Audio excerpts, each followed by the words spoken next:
மூசா அலைஹிஸ்ஸலாம் அவர்களும் அவர்களோடு கூட வந்த அந்த மக்களும் இன்னாலா முதுரக்கும் என்று சொன்ன மறு நிமிஷத்திலே நபி மூசா அலைஹிஸ்ஸலாம் சொன்ன வார்த்தை, பதட்டப்படல, அவசரப்படல, முன்னாடி கடல்லோ பின்னாடி பிறவனுடைய படைகளோ எந்த ஒரு பதட்டம் இல்லாம உடனே சொன்னார்கள், இன்னமாய் ரப்பி, அல்லாஹ் எம்மோடு இருக்கான். உடனே அல்லாஹ்வுடைய உதவி எப்படி வந்தது? இறைவன் கொடுத்த அந்த சோதனை, நெருக்கடியான சோதனை, முன்னாடி கடல் பின்னாடி பிறவனுடைய படை, அப்படிப்பட்ட சோதனை வந்த நேரத்தில் மூசா அலைஹிஸ்ஸலாம் கொண்ட அந்த பொறுமை, யக்கீன், உறுதி, அந்த ஈமானுக்கு அல்லாஹ் கொடுத்த பரிசு, கைத்தடியை கொண்டு கடல்ல அடிக்க சொன்னான். உலக நாள் முழுவதும் நீங்கள் விடிய விடிய உட்கார்ந்து கடல்ல உட்கார்ந்து கத்தியை வச்சு வெட்டினாலும் ரெண்டா பிளக்க முடியாது.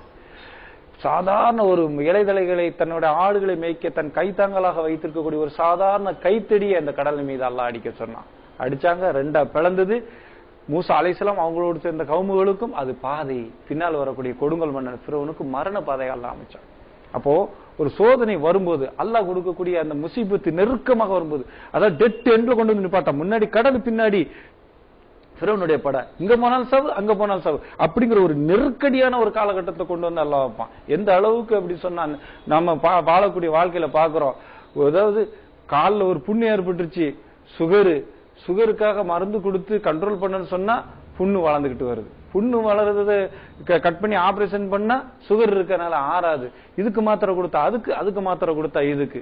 அதே மாதிரி எனக்கு தெரிஞ்ச ஒரு நண்பர் எந்த அளவுக்கு அப்படி சொன்னா, அவருடைய மனைவி கழுத்துல தைராய்டு கட்டி, அத கரையதுக்கு மாத்திரை கொடுத்தா அவங்க புதுமண தம்பதி, அங்க கரு கலையுது, கரு வளர்வதற்கு அதுக்குண்டான ஊட்டச்சத்து டானிக்கு மருந்து மாத்திரைகள் கொடுத்தா கழுத்துல உள்ள தைராய்டும் வளருது. இப்படி நெருக்க ஒன்னை தொட்டு ஒன்னு டெட் வந்து இறைவன் நிப்பாட்டுவான். கழுத்துக்கே கத்தி வர்ற மாதிரி இருக்கும், மிகப்பெரிய பாறாங்கள் மேல உழுத கண்டிஷன்ல வர்ற மாதிரி தெரியும். ஆனால் அல்லாஹ் நாடாமல் குல்ல இசீமனா இல்லாம ஹதபல்லாம், அல்லாஹ் விதிச்சதை தவிர வேற ஒன்று நாடான்னு உறுதியா இருந்தா, மூசா அலைஹிஸ்ஸலாம் அவர்களுக்கு கொடுத்த ஒரு சிறப்பு மாதிரி, இப்ராஹிம் அலைஹிஸ்ஸலாமுக்கு ஒரு ஆடை கொடுத்த மாதிரி, ஏன் நபிகள் நாயகம் ஸல்லல்லாஹு அலைஹி வஸல்லத்துக்கு கூட ஒரு சிறப்பை கொடுத்தானா இல்லையா?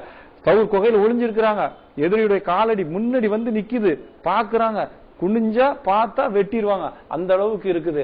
அந்த நேரத்தில் கூட அருகில் இருந்த தோழர், 2 பேர் குகையில இருக்கிறாங்க, அருகில் இருந்த தோழர் அபூபக்கர் ரலியல்லாஹு அன்ஹு பதட்டப்படுறாங்க, பயப்படுறாங்க, எது நடந்துருமோன்னு. நபி ஸல்லல்லாஹு அலைஹி வஸல்லம் எந்த பதட்டமும் எந்த ஒரு சலனம் இல்லாமல் அமைதியாக சொன்னார்கள். ஏன்? அல்லாஹ்வுக்கு தெரியும், முசீபா இல்லா பீதினி, அல்லாஹ்வை கொண்டுதான் எந்த ஒரு நிகழ்வு உறுதியாக நபிகள் ஸல்லல்லாஹு அலைஹி வஸல்லம் நம்பி இருந்தாங்க, சொன்னாங்க. அவங்க வாயிலிருந்து வார்த்தை, என்ன அபூபக்கர் நீங்களும் நானும் அந்த குகையில இருக்கோம், இன்னல்லாஹ மானா, அல்லாஹ் நம்மோடு இருக்கான். குனிஞ்சு பார்த்தா வெட்டக்கூடிய கண்டிஷன்ல சோதனை, ஆனால் அல்லாஹ் மேல் வச்ச அந்த நம்பிக்கை, பொறுமை அல்லாஹ் பாதுகாத்தான். அப்போ ஒரு சோதனை ஏற்படும் போது நம்மிடத்தில் மிக முதலையாக இந்த சதமத்தில் ஊலா நபி ஸல்லல்லாஹு அலைஹி வஸல்லம் சொன்னாங்களா இல்லையா, பொறுமை என்பது முதலில் வர வேண்டும். அப்ப எந்த ஒரு சோதனைகளா, எந்த ஒரு விஷயமா, இஷ்டமா நஷ்டமா துன்பமா துயரமா எது வந்தாலும் நம்மிடத்தில் மிக முக்கியமாக முதலாய அம்சமாக இருக்கக்கூடியது சபர், பொறுமை இருக்க வேண்டும். அடுத்து என்ன சொன்னா, பொருந்தி கொள்ள வேண்டும். அல்லாஹ் ஒரு சோதனையை கொடுக்கிறான்னு சொன்னா அதை அப்படியே பொருந்தி கொள்ள வேண்டும். இன்னைக்கு நிறைய பேர் அந்த பொருந்தி கொள்ளக்கூடிய பண்பு இருக்க, அல்லாஹ் அக்பர், நினைச்சு பார்த்தாலே வயிற்றுச்சலா இருக்கு. ஒரு காரியம் நடந்துருச்சு சொன்னா, நான் போன சூழ்நிலை சரியில்லைங்க, நான் புறப்பட்ட காரு சரியில்லைங்க, நான் கேட்டிருந்த நண்பர் என்னை ஏமாத்திட்டாருங்க. இல்லை சகோதரர்கள், நான் கடை தொடங்கிய நேரம் சரியில்லை, நான் வச்ச வியாபாரம் சரியில்லை, எனக்கு வாச்ச மனைவி சரியில்லை, எனக்கு வாச்ச பிள்ளைகள் சரியில்லை, புரிந்து கொள்றது கிடையாது. எந்த அளவுக்கு ஒரு முகப்பத்து கிடையாது, அந்த அளவுக்கு தான் இன்னைக்கு சமுதாயத்தை வாழ்ந்துகிட்டு இருக்கோம். நான் அப்படி செஞ்சிருந்தா இப்படி வந்திருக்குங்க, இப்படி செஞ்சிருந்தா அப்படி வந்திருக்குங்க, சொல்லவே கூடாது சகோதரர்களே. இஸ்லாமிய அடிப்படையில் ஒரு சோதனை, ஒரு முசீபத்து நடந்து முடிஞ்சிட்டு சொன்னா அந்த சோதனையை பொருந்தி கொள்ள வேண்டும். நபி ஸல்லல்லாஹு அலைஹி வஸல்லம் சொன்னாங்க, வகதா இது இப்படி ஆயிருக்கும் அப்படி ஆயிருக்கும் சொல்லாங்க, அது நீங்க விதியை குறை கூறுவது. அதனால இந்த சோதனை ஆரம்பிக்கும் போது முதல் பேஸாக நான் ஆரம்பிச்சது விதியின் அடிப்படையில் இந்த டிசைன் செய்யப்பட்ட உலகத்துல அல்லாஹ் சோதிப்பது என்பதை கொண்டு வருகிறான் என்பதை ஆழ பதிய வைக்க வேண்டும். அந்த சோதனையின் போது முதலில் பொறுமை, இரண்டாவது பொருந்து கொள்ளுது. எந்த அளவுக்கு சகாபாக்கள் பொருந்து கொண்டாங்க தங்களுடைய வாழ்க்கையில பார்க்க வேண்டும் சகோதர சகோதரிகளே. மரியம் அலைஹிஸ்ஸலாம் எந்த அளவுக்கு ஒழுக்கமான பெண்மணி, அல்லாஹ்வுக்காக நேர்ச்சி செய்யப்பட்ட, இறைவனுடைய பணிக்காக நேர்ந்து விடப்பட்ட மரியம் அலைஹிஸ்ஸலாம். அவர்களுக்கு அல்லாஹ் ஒரு சோதனை வைக்கிறான். எந்த பெண்ணும் எந்த சோதனையை தாங்குவா, உடல் வலியை பொறுத்துக்குவா, அடுத்து பார்த்தோன்னு சொன்னா நகை நட்டு பிரச்சனையா அதை கூட கொஞ்சம் தாங்கி, கணவன் பிரச்சனை அதை கூட கொஞ்சம் தாங்கிக்குவாங்க, குடும்ப வாழ்க்கை பிரச்சனை அதை கூட கொஞ்சம் தாங்கிக்குவாங்க. ஆனால் எந்த பெண்ணும் தாங்கி கொள்ளாத ஒரு விஷயம் கற்பு விஷயங்க. ஆனால் அல்லாஹ் சொல்றான், நான் உங்களுக்கு குழந்தை பிரசவிக்க செய்ய போறேன். அப்ப மரியம் அலைஹிஸ்ஸலாம் கேட்கறாங்க, யார் ரசூலல்லாஹ், எந்த ஆணும் இது வரைக்கும் என்ன தீண்டியது இல்லையே, எனக்கு இப்படி ஒரு சோதனையை தர்றிய யா அல்லாஹ் அப்படின்னு சொல்லும்போது, அது அப்படித்தான் அப்படின்னு சொன்ன அல்லாஹ்வுக்காக பொருந்தி கொள்றான்.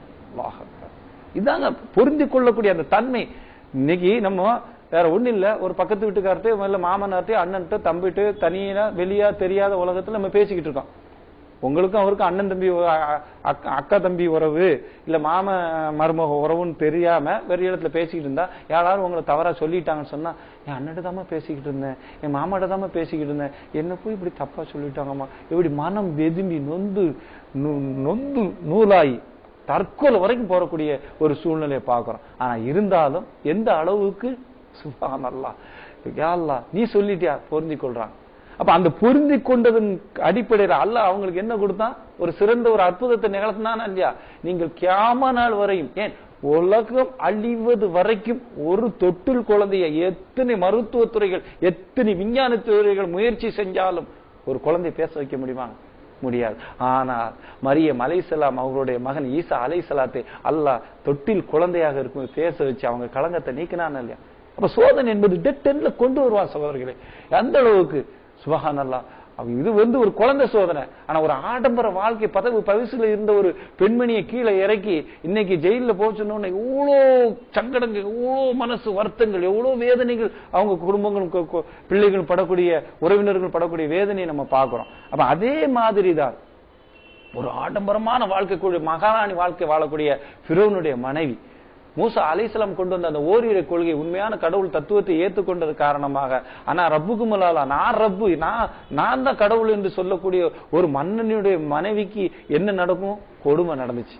உடனே என்ன சொன்னாங்க, அந்த கொடுமையை அப்படியே பொருந்திக்கிட்டாங்க. எந்த கொடுமை, மகாராணி வாழ்க்கை போச்சு, பஞ்சனை மெத்தை படுக்கை போச்சு, பலரச பால் தேன் பால் எல்லா வாழ்க்கையும் உணவுகளும் போச்சு, ஆடம்பரமான சங்கிலி ஆபரணங்கள் போச்சு, பட்டு சேலி பட்டு துணி பட்டு அங்கவஸ்திரம் கட்டி அந்த வாழ்க்கை போச்சு. அற்பமான ஒரு கிழிஞ்ச துணிகளை கொண்டு கிழிஞ்ச இரும்பு சங்கிலிகளை கொண்டு பிணைக்கப்பட்டு கொடுமை செய்யப்படுகிறார்கள். அந்த நேரத்தில் பொருந்தி கொண்டு என்ன கேட்டார்கள் தெரியுமா, யா அல்லாஹ் இன்னக பைத்தல் ஜன்னா, எனக்கு இந்த மாட மாளிகை எனக்கு வேண்டாம், நீ தரக்கூடிய மறுமை வாழ்க்கையை நான் பொருந்திக் கொள்ள, அங்கு எனக்கு சொர்க்கத்துல விடுதா, இந்த பிறனுடைய மகாராணி வாழ்க்கை எனக்கு தேவையில்லை, இந்த ஆடம்பர பங்களா எனக்கு தேவையில்லை, உன்னுடைய சோதனையை நான் பொருந்திக் கொள்கிறேன், இதோ என்னுடைய கணவன் என்னை கொடுமைப்படுத்துறான், இந்த வேதனை உனக்காக தாங்கிக் கொள்கிறேன் அல்லாஹ் இந்த கபைத்தில் ஜன்னா, இந்த சூரத்தில் எனக்கு ஒரு மாளிகை தா என்று அல்லாஹ்விடத்தில் கேட்டார் சொன்னா, சோதனையை புரிந்து கொள்ளக்கூடிய ஒரு பக்குவம் வர வேண்டும். அது மட்டுமா சகோதரர்களே, மூசா அலைஹிஸ்ஸலாத்துடைய தாயார் எந்த அளவுக்கு சோதிக்கப்பட்டாங்க, இதே ஃபிரௌன் தான். அந்த நாட்டினுடைய ஜோசியருடைய சொல்லை கேட்டு எந்த அளவுக்கு அவங்க செஞ்சான்னு சொன்ன அந்த ஃபிரௌன், நம்ம வரலாற்று ரீதியா பார்க்க போனா எஜிப்து மன்னன் 2ஆம் ராம்சேஸ் என்று சொல்லக்கூடிய ஃபிரௌன் எந்த அளவுக்கு அந்த நாட்டுல அட்டூழியம் பண்ணான்னு சொன்னா, பிறக்கிற ஒவ்வொரு குழந்தையும் வெட்டி சீவி எறிஞ்சான். ஏன், அந்த ஆம்பளை பிள்ளையாலதான் அவன் தன்னுடைய ஆட்சிக்கு ஆபத்து. நீங்க நிறைய பேர் புதையல் எடுப்பதற்காக பெத்த பிள்ளையோ இல்ல ஒரு தலைச்சம் பிள்ளையோ நரபலி கொடுக்கக்கூடிய ஒரு கொள்கையை பாக்குறோமா இல்லையா, இதே இந்திய திருநாட்டுல. அதே மாதிரிதான் அவனுக்கு ஒரு ஜோசியக்காரர் சொன்ன அடிப்படையில பிறக்கிற ஒவ்வொரு குழந்தையும் வெட்டி சீவி எறிஞ்சான். அந்த நேரத்துல மூசா அலைஹிஸ்ஸலாம் அவர்களுடைய தாயார் இந்த மூசா அலைஹிஸ்ஸலாத்தை ஆம்பளை பிள்ளை பெற்று எடுத்திருக்காங்க. தாய்ப்பால் கூட ஊட்ட முடியாத ஒரு சூழ்நிலை. அந்த நேரத்துல கூட மூசா அலைஹிஸ்ஸலாத்துடைய தாயாருக்கு அல்லாஹ் கட்டளையிடுறான், உங்களால் தாய்ப்பால் ஊட்ட முடியும்னா ஊட்டுங்க, அப்படி இல்லைன்னா சூரா ஹஸஸ்ல 7வது அத்தியாயம் 7வது வசனம் 8வது வசனத்தை எடுத்து படிச்சு பாருங்க. அல்லாஹ் தாலா அருமையாக அந்த வரலாறை சொல்லி கொண்டு வரான். சொல்றான் அல்லாஹ், நீங்கள் உங்களுடைய குழந்தைக்கு பால் ஊட்டணும் ஊட்டுங்க.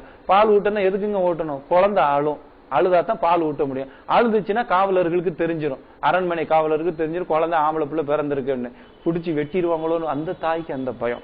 அந்த நேரத்துல கூட அல்லாஹ் சொல்றான், அப்படி பயம் இருக்கா, ஒரு ஆத்துல ஒரு நதியில பெட்டியில அடைச்சு மூசா அலைஹிஸ்ஸலாத்தை விட்டுருங்க, பச்சில குழந்தை பால் மனம் மாறாத குழந்தை. அல்லாஹ்வுடைய அந்த வார்த்தையின் அடிப்படையில கவனிக்க போனா தாய்ப்பால் கொடுக்க முடியுமான்னா முடியும்னு சொன்னா, அப்ப பால் குடி மறக்காத பிள்ளை பெட்டியில வச்சு விட சொல்லலாம். நம்ம என்ன விடுவோமாங்க, நம்ம என்ன சொல்லலாம், யா அல்லாஹ் உனக்கு ஈவு இறக்கம் இல்லையா, ஒரு பச்சை புள்ள பச்சை மண்ணு நட்டாத்துல விட சொல்லிய, உனக்கு ஈவு இறக்கம் இல்லையா, உனக்கு கருணை இல்லையான்னு அங்கலாய்ச்சிருப்போம். வேற ஒண்ணு இல்ல, இந்த சம்மர் டயத்துல நம்ம பிள்ளைய தோணியிலயோ இல்ல போட்லயோ போகும்போது நடு ஆத்துல கவிழ்ந்துருச்சு, அதுல நம்ம பிள்ளைய இறந்து போச்சு. என்ன சொல்லுவோம்? யா அல்லாஹ் உனக்கு ஈவி இறக்க இல்லையா, நட்டாத்துல என்ன தத்தளிச்சிருக்கு, எப்படி அழுதுருக்கு என் பிள்ளை, எப்படி கெஞ்சி இருக்கும், பச்சை பிள்ளை ஸ்கூலுக்கு போற பிள்ளைய கொண்டுட்டியா அல்லாஹ் அப்படின்னு திட்டிருப்போமா இல்லையா? ஆனா அதே நதியில அல்லாஹ்வுடைய சோதனைக்காக விடுறாங்க. நம்ம தான் டூர் போறதுக்கு போற நேரத்துல இழந்த குழந்தைய நினைச்சு நம்ம வருத்தப்பட்டு அல்லாஹ் அந்த சோதனையை புரிஞ்சுக்கொள்ளாம அவனை திட்டுறோம், அவனுடைய மரணத்தை திட்டுறோம், அந்த மரண இழப்பின் மூலமாக ஏற்படக்கூடிய சோதனையை திட்டுறோம். ஆனால் மூசா அலைஹிஸ்ஸலாத்துடைய யா அல்லாஹ் நீ சொல்லிட்ட நான் புரிஞ்சுக்கொள்றேன்னு சொல்லி கடைசியில பாருங்க, அந்த தாய்க்கு அந்த பொறுமை தாங்க முடியாத அந்த ஒரு சூழ்நிலையில பெத்த மனசுல பித்து அல்லவா, அந்த பொண்ணை எங்க போய் சேருது, நான் போய் பார்த்தா தப்பா நினைச்சிருவாங்க, தன்னுடைய சகோதரியை விட்டு அப்படி யாரும் பார்க்காத வண்ணம் போய் பார்த்தா அந்த குழந்தை எங்க போய் சேருது தெரியுமா? கொடுமைன்னு போனா அங்க பெருங்கொடுமை ஒண்ணு இருக்குன்னு சொல்லுவாங்களா இல்லையா? அதே மாதிரி எந்த பிறோன் ஆம்பளை பொள்ளைய பார்த்தா வெட்டி எரிவானோ அவன் வீட்டு தோட்டத்துல போய் இந்த மாளிகை அரண்மனை ஒட்டி உள்ள அந்த ஆத்துல போய் அந்த நதியில போய் இது நிக்குது இந்த பெட்டி. எப்படி இருக்கும்? பிறவனுடைய மனைவியா ஆசியா அம்மையார் அவங்க என்ன செய்யறாங்க? அந்த குழந்தைய எடுக்கிறாங்க. ஐயோ கணவன் பார்த்தா வெட்டி எரிஞ்சிருவானே அப்படி சொல்லி கவலைப்படக்கூடிய நேரத்துல எந்த கொடுங்கோல் மன்னன் குழந்தையில பார்த்தா வெட்டி எரிவானோ, இந்த மூசா அலைஹிஸ்ஸலாத்துடைய அந்த பால் மனமாறா பிஞ்சு முகத்தை பார்த்தோன்னே ஒரு இரக்கத்தை போடுறான். அல்லாஹ்வுடைய நாட்டு அல்லாஹ் நாடுனா எந்த கொடுங்கோலும் வெட்ட நினைச்சா அவன் மனசுல கருணை போட முடியும். இன்னைக்கு நரேந்திர மோடி பெரிய ஒரு இது பண்றாரு, ட்ரம்ப் இஸ்லாமியர்களுக்கு பெரிய பெரிய திட்டத்தை போட்டிருக்காங்க, RSS காரங்க மிகப்பெரிய ஒரு இதை பண்ணி இருக்கிறாங்க, இன்னைக்கு இஸ்லாமியர்கள் அழிஞ்சு போயிரும். இல்லை இல்லை, பஸ்ஸிரி சாபிரின் பொறுமையும் பொருந்தி கொள்ளக்கூடிய சோதனைகள் தன்மை இருந்துச்சு சொன்னா அல்லாஹ் சூழலே மற்ற எந்த கொடுங்கோல் அரச பல லட்சம் குழந்தைகளை வெட்டி எரிஞ்சானோ அதே பிறனிடத்துல இந்த குழந்தைய போய் சேர வச்சு, அதுவோடு இல்ல அந்த தாய்க்கு ஆறுதல் அளிக்கும் முகமாக எத்தனையோ பேர் அந்த குழந்தைக்கு தாய்ப்பால் ஊட்டுறாங்க, எத்தனையோ பேரு அந்த குழந்தைக்கு தாய்ப்பால் ஊட்ட குழந்தை குடிக்க மாட்டேங்க. அப்ப இந்த சகோதரி அந்த மூசா அலைஹிஸ்ஸலாத்துடைய தாயாருடைய சகோதரி ஒரு ஆலோசனை சொல்றாங்க, இந்த குழந்தைக்கு பால் ஊட்டக்கூடிய ஒரு நல்ல ஒரு பெண்மணி நான் சொல்லட்டுமான்னு கேக்குறாங்க. சொல்லுங்கிறாங்க. எந்த குழந்தைக்கு தாயோ அந்த குழந்தையே தாய்ப்பால் ஊட்டி எந்த குழந்தைய கருவறுத்து கொல்லுவானோ அவன் வீட்டிலே அந்த தாயை பால் ஊட்டி வளர்க்க வைக்கலையா?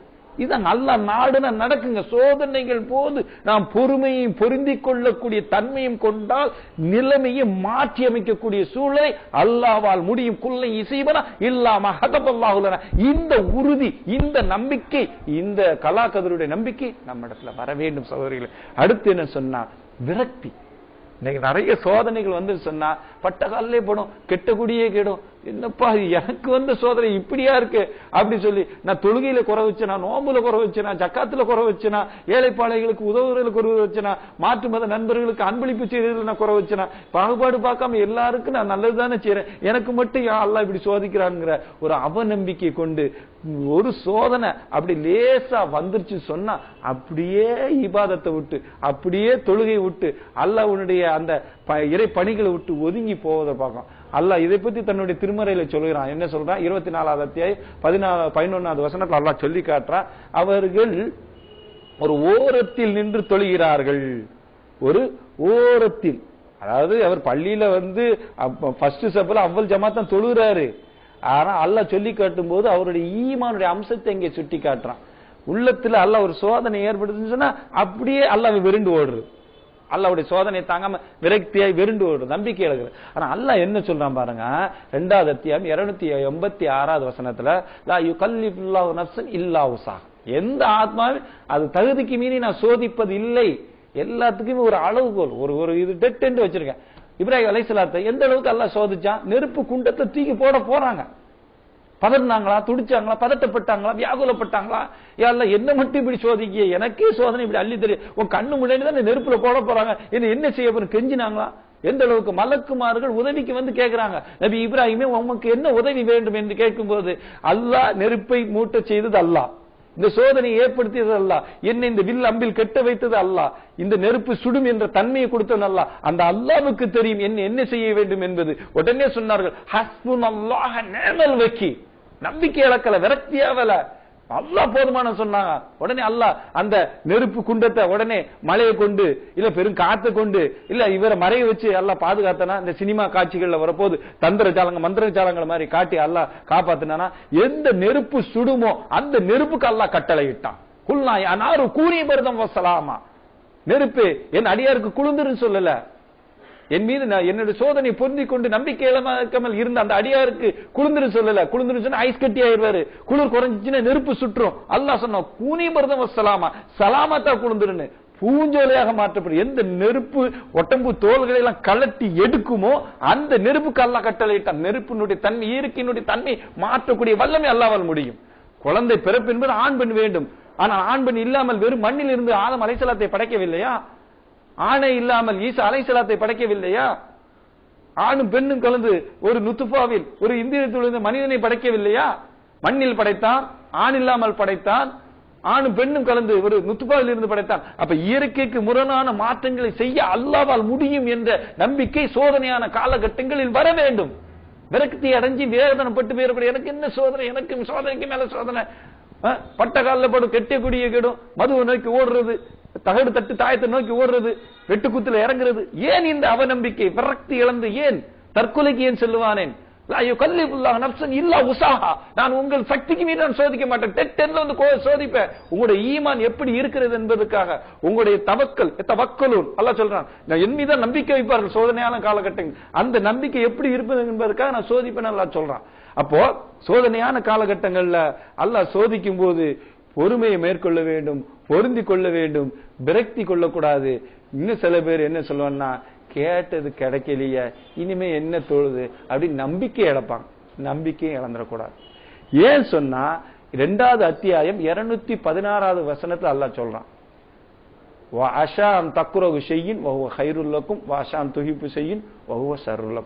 நீங்க ஒரு விஷயத்தை வெறுப்பீங்க, அல்லாஹ் அதுல ஹைர வச்சிருப்பான். நீங்க ஒரு விஷயத்தை நேசிப்பீங்க, அல்லாஹ் கேட வச்சிருப்பான். உதாரணத்துக்கு என் புள்ள தவச்சிட்டு அப்படி தொழுவுமா, என் புள்ள விழுந்து விழுந்து தொழும், அப்படி பேணுதலா இருக்கும், புருக்கா போட்டுதான் இங்கே போவா, 5 நேரம் தொழுக, அப்படி ஒரு குரான் அப்படி ஃபாலோ பண்ணக்கூடிய ஒரு நல்ல மாப்பிளை பார்த்து வச்சிருந்தோமா, எவ கெடுத்தாலும் தெரியல, எவ கண்ணுப்பட்டது தெரியல, யார் என்ன கோளாறு பண்ணாங்கன்னு தெரியல, வந்த வரன் தட்டி போயிருச்சுமா. நாம் அந்த வரனை விரும்புவோம், நாம் அந்த வரனை விரும்புவோம். வாஷான் தக்குரவு செய்யின் கைருல்லக்கும் வாஷான் துகிப்பு, நீங்கள் அதை விரும்பினீ, அந்த மணமகனை விரும்பினிய, அல்லாஹ் கேட வச்சிருப்பான். பின்னாலதான் தெரியும் அந்த மணமகனுக்கு கள்ள தொடர்பு நிறைய இருக்குன்னு, இல்ல அந்த மகனுக்கு HIV இருக்குன்னு. நல்ல வேளமா கல்யாணம் பண்ணி குடும்ப வாழ்க்கை நடந்துட்டு என் பொண்ணு HIV மாட்டிருப்பாள், அல்லாஹ் என்ன பாதுகாத்துட்டான் சொல்லக்கூடிய எத்தனையோ பெண்களையும் தாய்மார்களையும் பாக்குறோமா இல்லையா? அப்ப அல்லாஹ் ஒரு விஷயத்தை நாம நேசிப்போம், அதுல அல்லாஹ் சர்ற வச்சிருப்பான். நாம துவா கேட்டிருப்போம், கல்யாணம் அல்லாஹ் எனக்கு நல்ல ஆம்பளை பிள்ளைய தால கொழு கொழுன்னு இருக்கு, அமுல் பேபி மாதிரி இருக்கக்கூடிய ஆம்பளை பிள்ளைய தான் கேட்டிருப்போம். ஆனா பிறந்தது பெண் குழந்தையா இருக்கும். ஐயோ பெண் குழந்தை பிறந்து போச்சு, என் மாமியாருக்கு என்ன பதில் சொல்லுவேன், எங்க மாமனாருக்கு என்ன பதில் சொல்லுவேன், என் வீட்டுக்காருக்கு என்ன பதில் சொல்லுவேன், இந்த பிள்ளை எப்படி கரை சேர்ப்பேன், நான் என்னுடைய ஏழ்மை, இப்படி நிறைய பேர் பாக்குறேன். ஏன்னு சொன்னா பெண் குழந்தைனால இந்த சமூகத்தில் எப்படி கருதப்படுதுன்னு சொன்னா, அதை பேணி பாதுகாத்து வளர்த்து வயசுக்கு வந்த உடனே அதை திருமணம் முடிச்சு கொடுக்கறது, அதுக்கு வயசுக்கு வந்த நேரத்துல காலேஜ் அனுப்பும்போது பேஸ்புக்ல மாட்டுமா, வாட்ஸ்அப்ல மாட்டுமா, இல்ல காதர் பாயிட்ட மாட்டுமா, கந்தசாமிகிட்ட மாட்டுமா, வயிற்றுல நெருப்பை கட்டிட்டு வளர்க்கணும், வர்றவன் 50 சவரனை கேட்கானா, 5 கிலோ தங்கத்தை கேட்கானா, இது கரை சேர்க்கிறது வரதட்சணைக்காண்டி அலையணுமே, இப்படி பல பிரச்சனைகள்னால மனித மனம் எதை விரும்புகிறது? துகிப்பு செய்யின், எதை விரும்புதியா? ஆம்பளை பிள்ளை வேணும்னு கொழுகுன்னு விரும்புதியா? ஆம்பளை பிள்ளை பிறந்துச்சுன்னு சொன்னா அந்த குழந்தைனால உங்களுக்கு வரக்கூடிய நோவினை எவ்வளவு இருக்கும்? எத்தனையோ குடும்பங்கள்ல பாக்குறோமா இல்லையா? பெத்த தாய் சொத்தை பிரிச்சு தரலன்னு புள்ள தலையில கள்ளத்துக்கு மண்டையை போட்டு உடச்சு கொண்டுதான் பெத்த தாய பாக்குறமா இல்லையா? இல்ல குடிகாரனா போயிருதான் தாய், அதை நினைச்சு நினைச்சு அழக்கூடிய எத்தனையோ குடும்பங்களை பாக்குறமா இல்லையா? இல்ல வெட்டுக்குத்து ரவுடியா மாறிடுதான், எத்தனையோ என் புள்ள தருதலையா வாட்சி தப்பான்னு. இந்த நிலையிலிருந்து எல்லாம் அவங்களை பாதுகாத்துட்டான்னு நீங்க நினைக்க கூடாதா? அதைத்தான் நல்லா சொல்லுவாங்க, துகிப்பு செய்யும் வகுவ சருளக்கும், நீங்கள் விஷயத்தை விரும்பி ஆம்பளை பிள்ளை வேணும் தான் விரும்பிய, ஆனா அதெல்லாம் அதுல கேட வச்சிருப்பான். அப்போ இன்னைக்கு இதை நம்ம தெளிவா உணர்வுன்னு சொன்னா அல்லாஹ் ஒரு வரலாறு சம்பவத்தை நமக்கு சுட்டி காட்டுறானா இல்லையா? ஹித்ர் அலைஹிஸ்ஸலாத்திட்ட போய் மூசா அலைஹிஸ்ஸலாத்தை பாடம் படிக்க சொன்னானா இல்லையா அல்லாஹ்? அப்படி பாடம் படிக்க சொல்லும் போது ஒரு கிராமத்துல விளையாண்டு கொண்டிருந்த ஒரு சிறுவனை கழுத்து பிடிச்சு நிறுத்தி கொண்டாங்க. மூசா அலைஹிஸ்ஸலாம் கோபப்படுறாங்க. என்ன ஹித்ர் இந்த மாதிரி பண்ணிட்டீங்க, ஒரு நல்ல பையனை கொண்டுட்டீங்க, நான் என் கூட வரும்போது கல்வி கற்கத்தானே அனுப்புனா, இறைவனுடைய தத்துவம் தாத்பரியம் என்னங்கிற கல்வியை தானே படிக்க அனுப்புனா, என் கேள்வி கேட்க கூடாது ஒப்பந்தம் போட்டு வந்தேன். இல்ல இனிமே என்னால பொறுமை தாங்க முடியல, உண்மையை சொல்லுங்கன்னு சொன்ன உடனே சொன்னாங்க, ஏன் அந்த சிறுவனை கொன்ன அப்படின்னு சொன்னா, இவன் வளர்ந்த ஆளாய் வந்தானா முஷிரிக்காக இறைவனுக்கு இணை கற்பிப்பனாக ஆகி இவன் தாய் தந்தையருக்கு நோய்வினை செஞ்சு தாய் தந்தையை படுகொலை செய்யக்கூடிய ஒரு கண்டிஷன்ல இவன் வருவான், இறைவன் எனக்கு அறிவிச்சு கொடுத்தா அதனால கொண்டான். அதைத்தான் நல்லா சொல்லலாம், வல்லாஹு யஅலமு அன்தும் லா தஅலமூன். நீ ஒரு விஷயத்தை நீ விரும்ப, இது இந்த டாக்டர் பட்ட என் பிள்ளைக்கு கிடைச்சிருக்கணுமே, டாக்டர் சீட் கிடைச்சிருக்குமே, நல்ல படிச்சிருந்தானே, மெரிட்ல வந்தானே, ஏதோ ஒரு எம்எல்ஏ சிபாரிசுக்கு படிக்காத ஒரு பையனுக்கு போய் அந்த சீட்டை கொடுத்துட்டா பாவிகளா அப்படின்னு நம்ம வேகால போடுவான். ஏல்லாம் உனக்கு கண்ணு இல்லையா, உனக்கு ஈவு இறக்கம் இல்லையா, என் பிள்ளை எவ்வளவு படிச்சான், எவ்வளவு ஒன்று தொழுது கிடந்த சீட்டு கிடைச்சிருன்னு. ஆனா அந்த பிள்ளை படிச்ச ஆளாயி எம்பிபிஎஸ் ஆகி கிட்னி திட்ட டாக்டரா மாறினா, இல்ல பிரகாஷ் ராஜ் மாதிரி மயக்க மருந்து செலுத்தி பெண்களை கற்பழிக்கக்கூடிய ஒரு சூழ்நிலைக்கு மாறிட்டான்னு சொன்னா அது யாருக்கு கேடு, யாருக்கு நவீன? அதுதான் நான் சொல்லலாம், வல்லாஹு யஅலமு அன்தும் லா தஅலமூன். நீங்கள் அறிய மாட்டீங்க, நான் அறிவேன் என்று அல்லாஹ் சொல்லி காட்டினார். வேற ஒண்ணு இல்லங்க, நடைமுறை வாழ்க்கையிலங்க.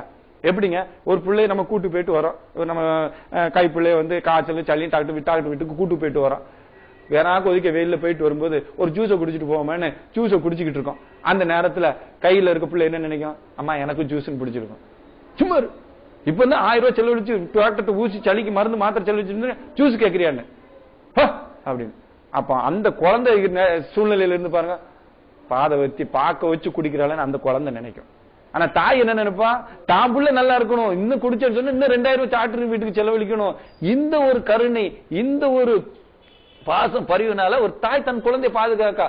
அப்ப அல்லாஹ் உங்கள் மீது கருணை, கோடான கோடி தாயினுடைய கருணை அவன் கொண்டிருக்கான். அப்ப தன்னுடைய அடியானுக்கு எப்ப எதை கொடுக்க வேண்டும் என்பதுக்கு அல்லாஹ்வுக்கு தெரியும். ஒரு வெண்ணில ஒரு விஷயத்தை நம்ம தெளிவா விளக்கணும். அல்லாஹ் ஒரு விஷயத்தை தடுக்கிறான், வஷான் துகிப்பு செய்யின் சருள் தடுக்கிறான், ஒரு கேடு வச்சிருப்பான். உதாரணமா பைக்கை ஸ்டார்ட் பண்ணிக்கிட்டே இருப்போம், ஒரு தண்டு 25000 ரூபாய் ஒரு 25 லட்சம் ரூபாய் கடன் கட்டிருப்போம். 10:30 மணிக்கு வர சொல்லி இருப்பாரு, 10:30 மணிக்கு உட்காந்து ஸ்டார்ட் பண்ணா 10:45 தான் வண்டி ஸ்டார்ட் ஆகும். வண்டியை 2 திட்டு, வண்டிக்கு 2 ஒரு மிதி, நேரத்தை ஒரு திட்டு, படைச்சவன ஒரு திட்டிட்டு நாசமா போனது. அவன் போயிருப்பான இந்த துட்டை எப்படி வாங்க போறன்னு பார்த்தா 10:45 போய் கிளம்பி 11 போய் அங்க நிப்பாரு. அவர் வீடு இடிஞ்சு அதுக்குள்ள அவரும் அவுட். இவர் அந்த பத்திரிகை அவர் அங்க போயிருந்தான்னு சொன்னா இவரும் அவரோட சேர்ந்த அவுட். உயிர் பெருசா இல்ல வாங்கக்கூடிய கடன் பெருசா? அப்ப அதைத்தான் அல்லாஹ் சொல்லலாம், வஷான் துகிப்பு ஷையின் வஹுவ ஷர்ருல் லக்கும். நீங்க ஒரு விஷயத்தை விரும்பி அதுல ஷர்ர வச்சிருப்பான். வஷான் துகிப்பு வஷான் தக்ரு ஷையின் வஹுவ கைருல் லக்கும். இது நடந்திருக்க கூடாத, இப்படி செஞ்சிருக்க கூடாதுன்னு விரக்தி வெறுப்பியா அல்லாஹ் அதுல ஹைர வச்சிருப்பான். அப்ப அல்லாஹு அலமும் அன்தும் லா தஅலமூன். அல்லாஹ் தான் அறிவான், நீங்கள் அதை அறிய மாட்டீங்க. அப்போ ஒரு சோதனைகள் ஏற்படும் போது முதலில் பொறுமை, 2வது பொருந்திக் கொள்வது, 3வது சிறந்ததை கேட்பது, 4வது விரக்தி இல்லாமல் நம்பிக்கை இழக்காமல் இருக்குது. அல்லாஹ் ஏதோ ஒரு நன்மையை நாடி இருக்கான், ஏதோ ஒரு ஹைர நாடி இருக்கான், அல்லாஹ் தருவான். உதாரணத்துக்கு அல்லாஹ்வுடைய தூதர் நபி ஸல்லல்லாஹு அலைஹி வஸல்லம் இந்த தொடர் ஆரம்பிக்கும் போது நான் சொன்னேனா இல்லையா, 2 விருப்பமான கண்களை பிடிங்கிட்டு சிறந்ததை மறுமையில கொடுப்பான். அப்ப ஒண்ணு அந்த பொருந்தி கொண்டு அந்த நம்பிக்கை இழக்காம இருந்தா 3 விஷயங்களுக்கு ஒண்ணு நடக்கும். ஒண்ணு உங்கள் பாவங்கள் மன்னிக்கப்படும், இல்ல உங்களுக்கு நேர இருந்த முசீபத்து பாதுகாக்கப்படும். அப்படி இல்லைன்னு சொன்னா இதை விட சிறந்ததை மறுமையில அல்லாஹ் தருவான்.